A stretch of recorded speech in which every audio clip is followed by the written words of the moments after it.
Quand avez-vous dit oui pour la dernière fois alors que tout en vous disait non? Ce moment où vous avez senti ce poids, ce pincement de cœur, en sacrifiant encore une fois vos besoins pour plaire aux autres.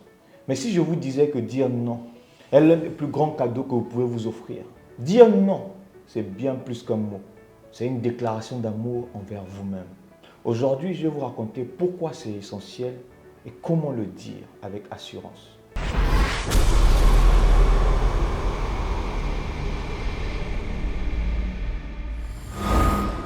Je suis Yann Nioba, entrepreneur, maître de cérémonie, écrivain, présentateur, chroniqueur télé. Je suis passionné par le développement personnel. Pendant des années, j'ai eu peur de dire non. J'avais peur qu'on m'abandonne. J'avais peur de ne pas être aimé. Mais à force de dire oui à tout, je disais non à mes rêves, non à ma paix intérieure, non à moi-même. Mais ce n'est qu'en apprenant à dire non que j'ai découvert la vraie liberté. Et aujourd'hui, je suis là pour vous aider à faire de même.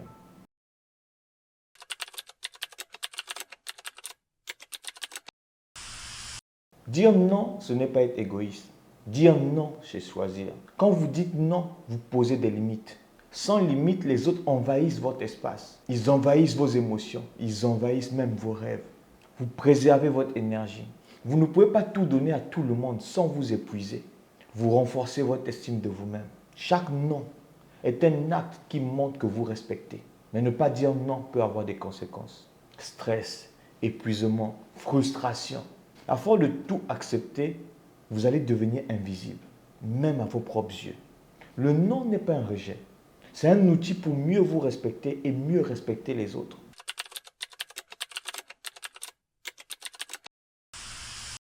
Maintenant, voyons comment dire non, même si vous avez peur de blesser les autres. Numéro 1, prenez le temps de réfléchir avant de répondre.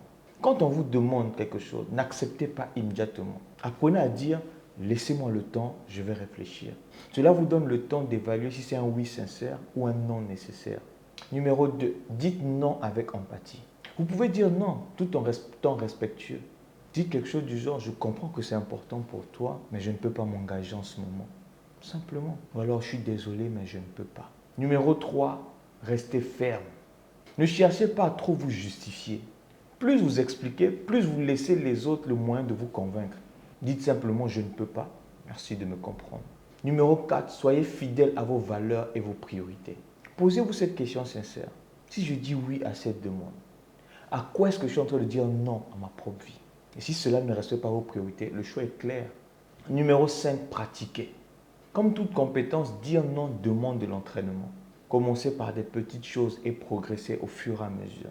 Alors, souvenez-vous de ceci. Chaque fois que vous dites non, vous libérez de l'espace pour un oui qui est sincère. Dire non, ce n'est pas rejeter les autres. C'est vous choisir. C'est vous protéger. Et c'est vous donner une chance de vivre une vie alignée avec vos rêves et vos valeurs. Apprenez à poser des limites, non pas pour exclure les autres, mais pour mieux vous inclure vous dans votre propre vie. Si cette vidéo vous a aidé ou inspiré, faites ceci et partagez avec quelqu'un qui a besoin d'apprendre à dire non. Et surtout, abonnez-vous pour ne rien manquer. Et dans les commentaires, dites-moi à quoi vous allez dire non à compter d'aujourd'hui pour changer votre vie.